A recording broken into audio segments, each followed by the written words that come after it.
Chères téléspectatrices, chers téléspectateurs, bonjour, bienvenue dans votre émission Ilm wa Hadara, Sciences et Civilisation. Je vous propose aujourd'hui de faire de nouveau, comme ces derniers temps, un voyage en philosophie avec le philosophe Pascal Angel. Bonjour. Bonjour. Très heureux que vous soyez parmi nous, Monsieur Angel. Merci de votre accueil. Dans cette belle université. Dans cette université splendide. Oui, l'UM6P qui nous accueille généreusement. Alors, Monsieur Angel, le principe de l'émission est celui-ci, c'est qu'on fait d'abord connaissance avec vous, en vous incarnant un peu, votre formation, vos motivations, et puis on parlera de votre recherche à proprement parler dans un second temps. Alors, vous êtes né en France, je crois. Dans quelle région? Je suis né à Aix-en-Provence. Aix-en-Provence, d'accord. Vous y avez grandi, vous y avez été au lycée là ou... Non, j'ai grandi dans le sud et je suis ensuite monté dans le nord, comme on dit. Oui, monté dans le nord jusqu'où? Jusqu'à Orléans. Ah. Là, j'y ai fait mes études secondaires. Oui. Et à la fin de mes études secondaires, je suis monté encore à Paris. D'accord. Et à Paris, je suis monté au lycée Henri IV. Et après le lycée Henri IV, vous êtes encore monté un petit peu? Je suis monté à l'école normale supérieure. De la rue d'Ulm, on dit souvent l'école de la rue d'Ulm. Et après, école prestigieuse. Et après l'école normale, il faut redescendre un peu. J'ai passé l'agrégation et j'ai ensuite, à défaut de monter, j'ai gravi tous les échelons de la carrière universitaire jusqu'à être professeur à la Sorbonne. Voilà.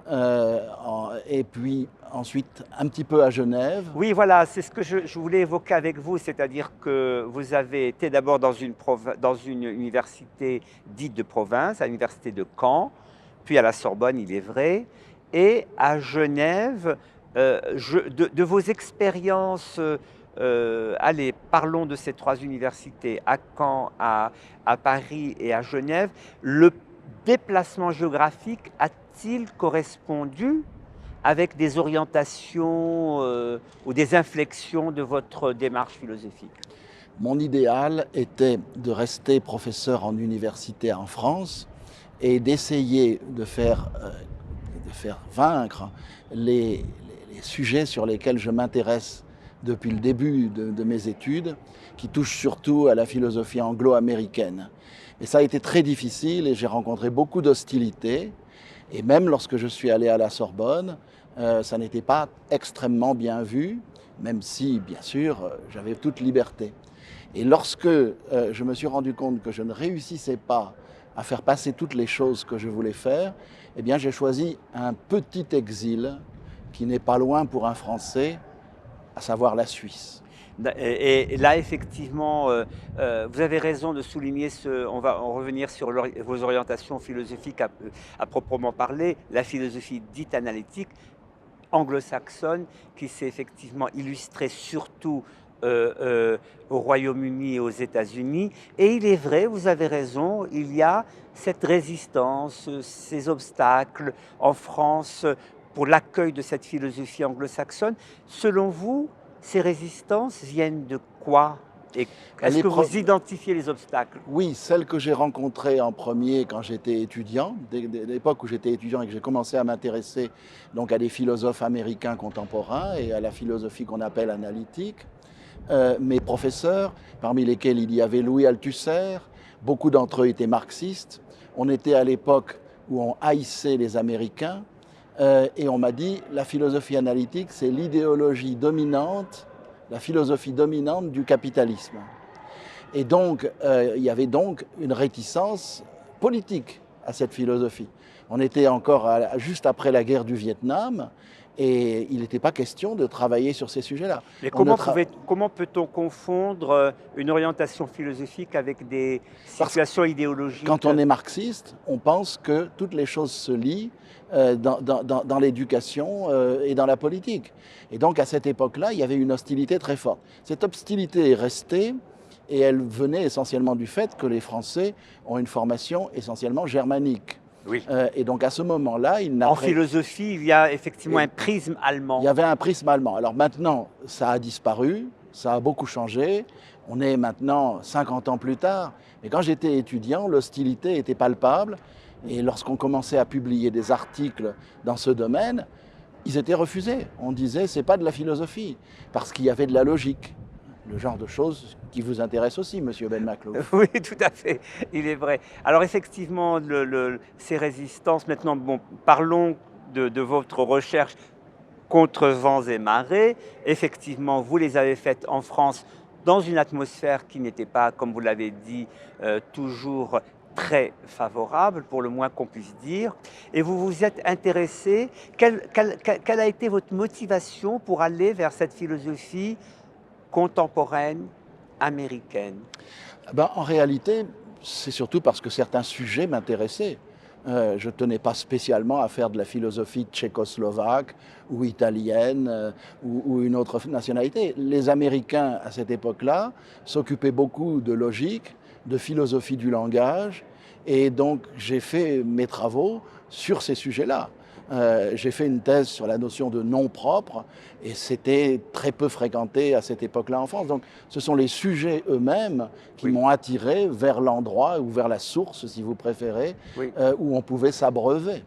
Il est vrai que cette philosophie américaine s'est illustrée disons, depuis la fin du 19e siècle, d'abord dans sa connivence et proximité avec les sciences, notamment la logique que vous avez citée, et d'autre part avec véritablement la philosophie du langage, en prenant au sérieux l'idée qu'il faille en quelque sorte étudier tout type de langage, le langage naturel bien sûr que nous parlons vous et moi et qui se trouve être ici le français, mais les langages formels tout aussi bien. Et cette confrontation entre les langages formels et le langage naturel a donné des fruits absolument extraordinaires en ce que l'on appelle philosophie du langage. Il y a une tradition, si vous voulez. Cette Voilà. tradition n'existe pas en France. Les Français, quand je faisais mes études, ne s'intéressaient pas du tout à ces sujets-là. C'est pour ça que je suis allé vers les anglophones. Mais a priori, je n'avais pas d'anglomanie particulière. Je n'aimais pas par plus les Américains que mes professeurs marxistes, mais simplement, c'était là où on faisait ces sujets-là. Pour vous dire quelque chose d'assez simple, nous ne trouvions pas, nous autres étudiants et jeunes chercheurs, les livres dont nous avions besoin. Je traversais la Manche avec une grosse valise, en prenant le ferry. J'allais photocopier à Il n'y Oxford. avait pas Internet. Il n'y avait pas Internet, les bibliothèques ne contenaient pas les livres. Donc, quand on s'intéressait à ces sujets-là, bon, c'est le destin de tout chercheur. Oui. Si quelqu'un fait des choses sur la philosophie allemande, il va à Heidelberg. Oui. S'il fait du latin, il va à Rome. S'il fait de la philosophie arabe, eh ben, il va dans les grands centres où on fait de la philosophie arabe. Donc, moi, j'allais là où se trouvaient les sujets Les qui m'ont sources. intéressé. Mais c'est vrai que j'avais particulièrement d'enthousiasme pour mon sujet. Alors précisément, on a parlé de la philosophie du langage, vous avez mentionné cette importance des noms propres.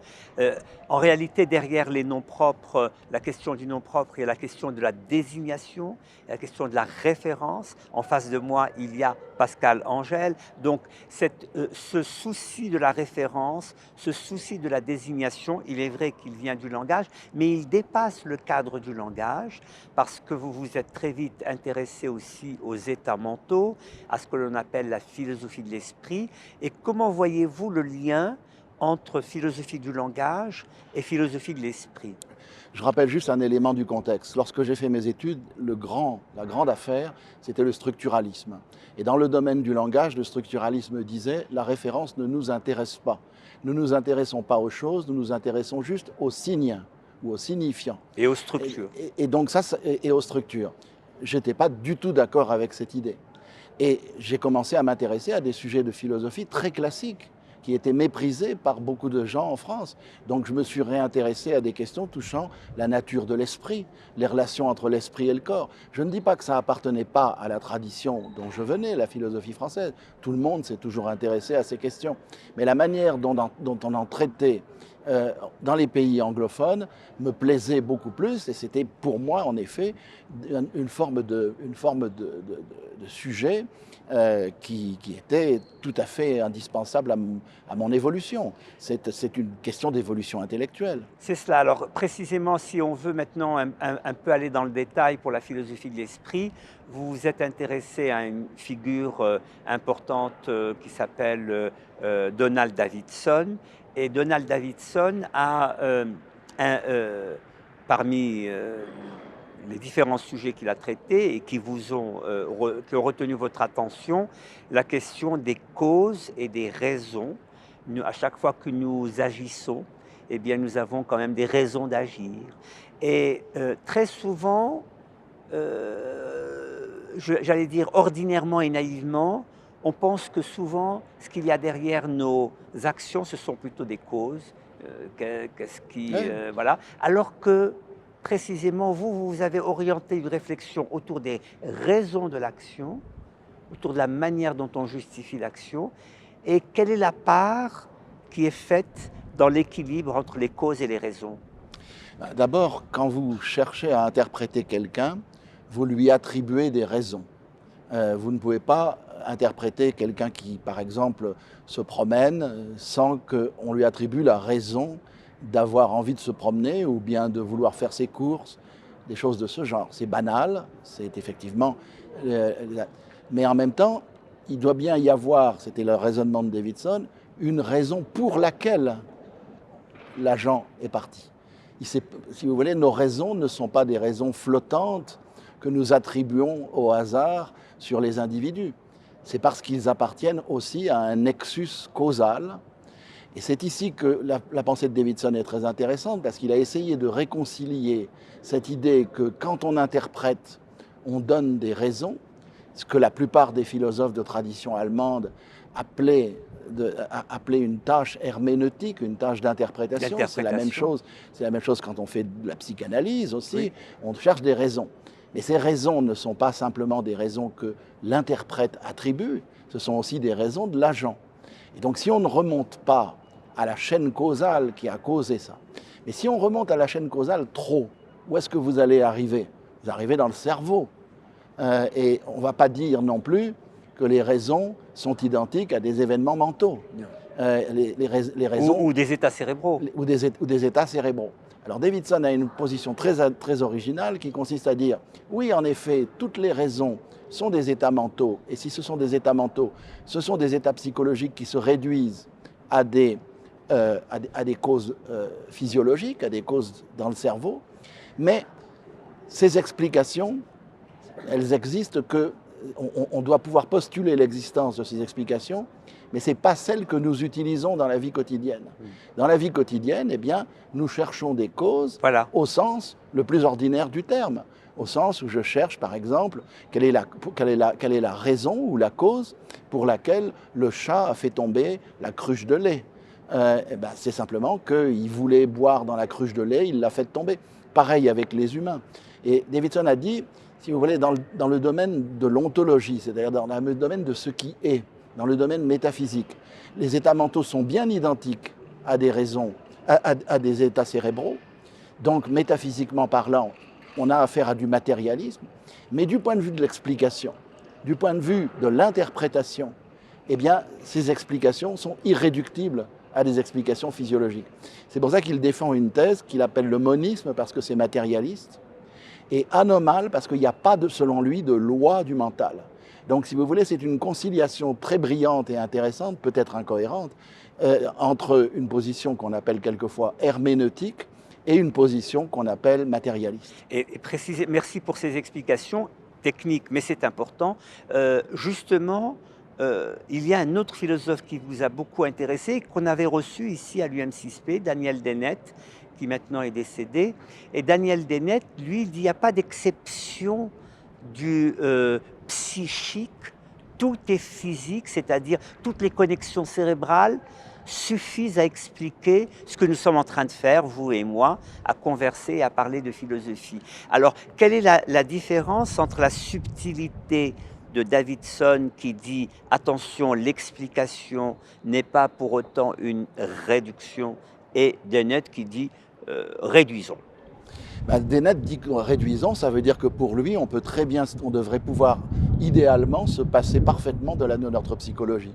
Ne plus parler de croyances, ne plus parler d'intention, Est-ce et, possible? ne plus parler de raison. Dennett pense ça. Oui? Il pense qu'un jour, il y aura des physiologues qui, en quelque sorte, pourront lire dans notre cerveau. C'est d'ailleurs, il y avait beaucoup de neuroscientifiques qui ont développé cette idée. Et on peut même dire qu'aujourd'hui, quand il y a des milliardaires qui essayent d'implanter Oui? des puces dans notre cerveau, ils sont régis par une idée de ce genre-là. Oui? Donc Dennett pense en réalité que l'esprit n'existe pas, qu'il n'est qu'un ordinateur. Davidson n'a jamais défendu cette idée. Il défend au contraire l'irréductibilité, non seulement du vocabulaire, mais des entités mentales. Oui, c'est cela. Donc si vous voulez, c'est une espèce de conciliation entre le dualisme et puis le matérialisme. Oui, et puis l'importance, vous l'avez soulevé tout à l'heure, du point de vue, je vous attribue des intentions, d'une part, donc il y a comment j'interprète votre attention à notre échange maintenant, et par ailleurs, il y a, vous l'avez dit tout à l'heure, ne pas oublier comment l'agent, je vais oser un terme, se motive, comment il y a quand même toute un intérêt chez Davidson et chez les philosophes de cette tradition pour concilier la psychologie empirique des motivations avec la théorie de l'action, ce que nous faisons tous les jours. Et il ne peut pas y avoir de notion de raison si les raisons sont simplement des attributions gratuites que nous faisons aux individus. Elles doivent nécessairement avoir un impact causal sur notre comportement. Et donc, en effet, si on veut comprendre quelque chose comme l'idée de causalité mentale qui inquiétait tellement quelqu'un comme Descartes, alors évidemment, Descartes disait qu'il n'y a aucun rapport entre les deux. Oui. Mais le problème qu'il avait, c'était que comme il disait qu'il n'y avait aucun rapport entre les deux, entre l'âme et le corps, il n'expliquait pas du tout la causalité. Donc Davidson délègue la causalité au domaine physiologique, mais il pense qu'il y a un ordre de causalité autonome et indépendant qui est propre au mental. Et cet ordre de causalité autonome et indépendant, c'est cela finalement les raisons, ce qu'on peut appeler les raisons? Pas simplement, parce que les raisons, ce sont un certain type d'événements mentaux. Il y a effectivement, les raisons, ça peut être des intentions. Oui. Alors la plupart du temps, les raisons se monnaient philosophiquement en termes de désir et de croyance. Oui. Si le chat a envie de boire le lait, il a le désir de le boire et il croit qu'il y a du lait. Bon, et il y a aussi l'intention de boire le lait. Donc en effet, les raisons, ce sont des complexes d'états mentaux. Maintenant, il y a une autre dimension sur laquelle Davidson a beaucoup insisté, c'est que les raisons sont normatives. Les raisons, elles appartiennent à un certain type d'explications qui sont telles qu'on doit faire appel à la notion de rationalité. Et ça, c'est une dimension que des gens comme Dennett et les matérialistes purs et durs ne peuvent pas accepter. La dimension de rationalité des agents est irréductible selon Davidson. Elle est nécessaire à l'interprétation. Et donc, dans la suite de mon travail, je me suis beaucoup occupé de discuter ces questions de raison, mais je me suis orienté plutôt vers le problème de la connaissance plutôt qu'à celui de l'action. Et donc, pendant les 20 dernières années qui se sont écoulées, je me suis essentiellement consacré à l'épistémologie, au sens de la théorie de la connaissance, et j'ai essayé de trouver là certains prolongements de mes travaux antérieurs, mais j'ai ensuite, si vous voulez, développé plutôt mes problèmes du côté de ce qu'on appelle en anglais l'épistémologie et en français la théorie de la connaissance. C'est cela. Et il y a une troisième dimension. Vous soulevez la théorie de la connaissance, vous soulevez la théorie de l'action. Il y a une troisième dimension importante. Quand je vous entends parler de rationalité et d'aspect normatif autour de la rationalité, il y a aussi, comment dire,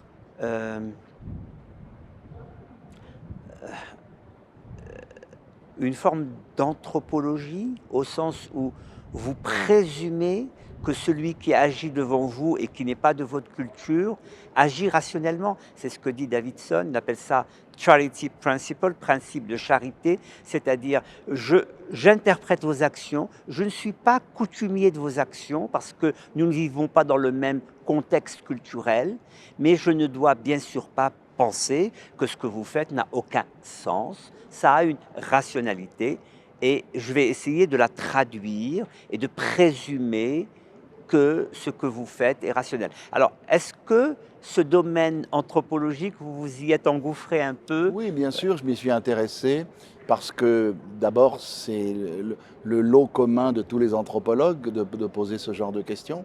C'est le lot commun de tous les traducteurs. Et donc, vous devez bien, à un moment donné, présupposer que les textes que vous traduisez ont un rapport quelconque avec la langue que vous parlez. Et alors bien sûr, il y a une manière tout à fait arbitraire de faire cette association qui consiste à croire que parce qu'on a trouvé des mots ou des associations, non, il faut que nous supposions que notre interlocuteur, la personne que nous traduisons, a un minimum de rationalité et de capacité de saisir en particulier la vérité, c'est-à-dire d'être capable de dire des choses qui ressemblent beaucoup à ce que nous pensons sur le monde. Il faut quelque chose comme un monde commun. Oui. Alors vous me direz, évidemment, dans ce cas-là, c'est très difficile lorsque nous avons à traduire des textes d'arabe classique très lointains ou des textes de grec classique très lointains appartenant à des cultures dans lesquelles nous ne sommes plus. Mais il y a bien quand même un point commun. Prenez le mot aletheia en grec ancien. Il y a des gens qui ont dit que ça n'a pas du tout le même sens que le mot vérité en français. C'est pas vrai, parce que quand vous traduisez dans n'importe quel texte aletheia, vous êtes bien obligé de supposer que c'est de la vérité dont il s'agit. Donc vous êtes bien obligé de projeter vos propres catégories linguistiques. Vous vous êtes beaucoup intéressé à la notion de vérité, vous y avez consacré un très bel ouvrage, La norme du vrai, parce qu'effectivement, dans la vérité, il y a une norme, et cette norme est pleinement partagée, et vous êtes de ceux qui disent attention, la vérité n'est pas la véridicité, ou la véracité, c'est-à-dire que dire vrai ne suffit pas, il y a quelque chose comme disons-le, une transcendance de la vérité par rapport au fait que nous disions la vérité. Vous avez raison. Bon, cela dit, la vérité en elle-même, d'un point de vue strictement métaphysique, n'a rigoureusement rien à voir avec les normes.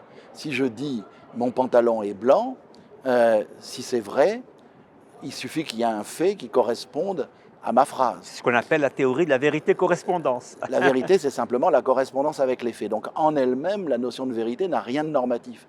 En revanche, nous avons, quand nous communiquons, nous avons des croyances que certaines choses sont vraies. Nous faisons des assertions, un sujet qui vous a beaucoup occupé, je crois, Monsieur Ben Maklouf. Et nous faisons des assertions, nous faisons des affirmations. Et quand nous faisons des affirmations, nous affirmons dans les phrases affirmatives ce que nous croyons, et nous essayons de communiquer, c'est-à-dire de montrer à l'interlocuteur ce que nous croyons et que lui aussi croit ce que nous croyons. Donc, si vous voulez, il y a un triangle de notions, vérité, croyance, assertion, qui est en quelque sorte le point de départ de toute forme de communication, mais aussi de toute forme de pensée. Et parce que les animaux ne l'ont pas, ce triangle. Alors justement, pardon de vous interrompre, mais la croyance est quelque chose de si important qu'il ne faut précisément pas la laisser comme notion à quelque chose qui serait en dehors de la connaissance. Il y a un très bel exemple de Bertrand Russell qui dit « mais je me lève la nuit, entre-temps on a posé une chaise dans le couloir, il fait nuit, je ne savais pas que cette chaise était là, mon corps croit qu'il n'y a pas cette chaise, c'est-à-dire qu'il y a véritablement, nous sommes structurés par de la croyance et ce ne sont pas des opinions arbitraires. Nous fixons les croyances, nous les relions à des assertions et justement, pour revenir au début de notre conversation, s'il y a une philosophie qui a donné un statut sérieux et épistémologique à la croyance, c'est bien la philosophie analytique anglo-saxonne. Oui, c'est vrai, et ça ne date pas d'hier. David Hume, John Stuart Mill ont toujours étudié cette notion. Et en effet, la tradition cartésienne, celle dans laquelle j'ai fait mes études, disait les croyances, c'est des préjugés, les croyances, c'est de la superstition, ça ne doit pas rentrer dans la philosophie, il faut plutôt faire des jugements. Et bien entendu, ces notions sont extrêmement liées. Mais pour moi, la croyance, c'est la base de la rationalité. Ce n'est pas du tout quelque chose qui est systématiquement irrationnel. Aujourd'hui, vous avez des sociologues qui étudient nos croyances, qui disent nous sommes irrationnels. Je pense que c'est largement faux. Même les aliénés, même les fous, quand ils ont des croyances, sont obligés de reconnaître le lien qu'il y a entre la croyance, la vérité et l'assertion. Et ou en tous les cas, les neurologues qui les suivent identifient les dérangements, entre guillemets, en tous les cas, les variations qui sont... Et vous avez raison qu'il y a un certain nombre de nos croyances qui sont animales, que Oui. si je sors de la pièce et que j'ai oublié qu'il y avait une chaise devant la porte, ça, ce sont des habitudes animales. Oui. Mais les animaux eux-mêmes, ils ont des croyances, Oui. mais ils ne l'ont pas sous la forme dont le parlent les humains, parce Certainement qu'effectivement, ils ne les vêtent pas de langage, Voilà. et ils ne sont pas capables de faire des assertions, et ils ne sont pas capables notamment d'avoir des intentions à propos des intentions. Quand je vous parle et que je vous dis quelque chose, j'ai l'intention que vous reconnaissiez mon intention. Et les animaux sont très rarement à ce niveau-là, sauf peut-être les primates. Il est vrai, et même par exemple, si vous me dites, c'est un exemple très joli de Canguilhem, si vous me dites de vous dire oui, il faut que je dise oui au fait que je vais dire oui. et c'est le dédoublement de l'intention, le dédoublement comment dirais-je, du fait que j'entends ce que vous me posez comme question, et c'est déjà un oui à votre démarche qui sera après suivi du oui si vous me dites oui. Donc ça, c'est des choses fascinantes, tout à fait ordinaires. C'est des choses simples, ordinaires, banales, mais c'est la base de l'interprétation. Alors évidemment, il y a une notion d'interprétation qui a été traditionnellement étudiée par la philosophie allemande, qu'on appelle la tradition herméneutique. Mais ça, c'est l'étude des textes. Oui. C'est la philologie, c'est l'étude des textes. Et les auteurs auxquels je me suis intéressé sont des auteurs, en quelque sorte, qui partent du sens commun, Oui. qui partent des transactions les plus ordinaires. Et dans les transactions les plus ordinaires, les plus banales, eh bien, il y a en fait toutes sortes de mécanismes et de rouages qu'il est très difficile de comprendre, même à ce niveau-là. Oui. Donc, c'est très bien de faire de l'interprétation des textes et d'étudier des manuscrits et de regarder toute une tradition historique, mais avant ça, il faut essayer de voir quel est notre équipement intellectuel, et l'interprétation est à la base de tout. C'est vrai. Je vais vous donner une traduction, puisque vous avez parlé de traduction d'un terme qui va vous intéresser, interpréter en arabe. Oui. Interprétation, c'est aussi al-ibara, c'est-à-dire l'expression. Et en arabe, interpréter et exprimer ont une connexion directe. Bien sûr. Pour un philosophe du langage, cela peut vous intéresser. Oui, parce que si vous voulez exprimer, c'est plutôt... Bon, ça évoque... Je ne sais pas si en arabe, ça évoque l'expression des émotions ou l'expression... Le mot expression est véritablement presque polysémique. Alors l'expression, c'est très intéressant parce que l'expression, si vous voulez, c'est aussi la manière dont l'esprit communique avec le monde. Donc, ce n'est pas uniquement intellectuel. Il faut bien évidemment toujours voir l'idée que toutes ces notions, même si elles ont l'air un peu intellectualistes, c'est-à-dire mettre en jeu des relations avec la vérité, le jugement, sont des notions qui sont associées aussi à des émotions. Mais les émotions ont des éléments qui sont parfaitement cognitifs. Oui. Quand vous liés à la connaissance. Quand vous avez une émotion, eh bien, vous reconnaissez un certain fait, oui. Vous réagissez à ce fait, ce n'est pas purement comportemental. Ce n'est pas parce qu'elle me submerge l'émotion qu'elle n'est pas liée à des éléments de connaissance. Ben oui, elle est toujours liée à des éléments de connaissance. Elle est liée aussi en partie à des choix, oui. quelquefois. Oui. Bon, ça, c'était... Bon, il y a des philosophes qui ont un petit peu poussé le bouchon dans ce sens-là trop loin, comme Jean-Paul Sartre, qui semblait prétendre que toutes nos émotions, nous les choisissions. C'est-à-dire, quand j'ai peur, je choisis d'avoir peur. C'est peut-être excessif. C'est peut-être un peu excessif. Merci beaucoup, Pascal Angèle, pour Merci. votre passage dans cette émission. Merci, chères téléspectatrices, chers téléspectateurs, pour votre écoute attentive, et je vous dis à une prochaine fois.